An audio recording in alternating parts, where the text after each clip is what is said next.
back in the sound box, and today I've got a bandsaw. And while I'm getting this set up, I'm just going to go ahead and roll a quick little speedy bit of me finishing this guy up.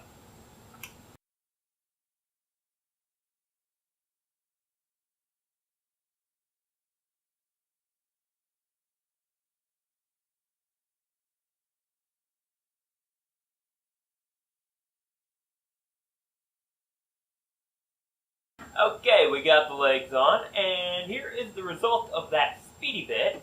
And I don't dare try to take this rasp out of here, because if I do that, it's going to chip, and then I'll have to start all over again from scratch, which is not something I want to do. So instead, when I want to do the side grooves, I'm probably going to do the rotary tool in that stand. I do need to make sure to get the bits tightened down as much as possible because I was having trouble with it slipping down and just causing lots of trouble. But anyway, while I'm finishing up the setup of this guy and getting it turned around and stuff, I'm going to do another speedy bit, setting up for some science.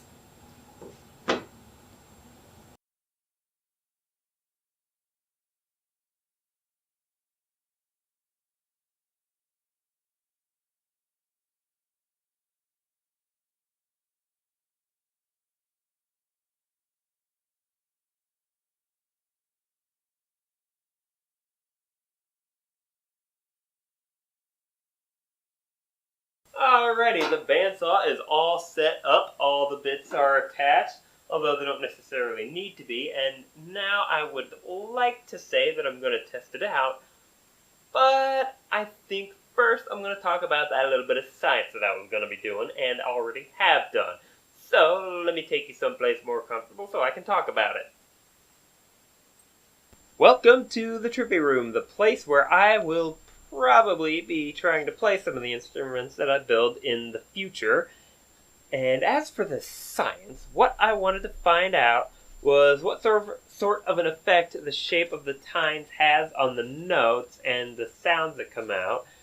And what I've been able to find so far is that if I make the tine narrower, like this guy, the note comes out higher, noticeably so, for the same length. And I also tried thinning it the other way, but my belt sander doesn't have a good coarse belt to do that with right now, so it really wasn't practical. And as for this really wide piece that came out of a windshield wiper blade, the low note that it produces is just not very audible at all. I think the problem with that is in the face of the instrument. It's just not big enough. This guy here is not close enough to the center. And yeah, it's just not going to put low notes at any kind of a volume. However, I noticed something while I was setting this down that may lead to a future instrument. You hear that? That is some sort of a bell sound that I can use in something. I'm not sure what yet, but it's just a direction that I can go in the future. But anyway, back to the bandsaw. Okay, with the bandsaw set up, I can now do the second thing I said I would do in this video, and that is cut this into stock that could be made into... Where is it? Here it is. That could be made into this. So, we gotta cut it along this way, and then I'm gonna try to split it in half down the middle. Hopefully that'll still be usable.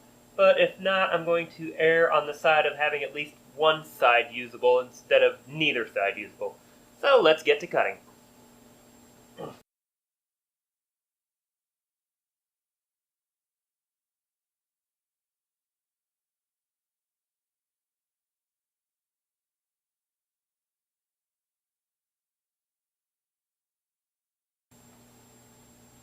Well, I must say I am quite pleased with the performance of my new toy. And it left sort of a wavy texture on the top. I don't know if you can see that. I don't know if that's because I didn't get something tight enough or just because I pushed too hard. But I do like the texture, just not for this particular application. So this may show up intentionally at some point in the future. But both pieces are usable for this stuff, and I can get dude, I don't know, a dozen or more out of just this one piece, and maybe another dozen out of the other piece if I so choose.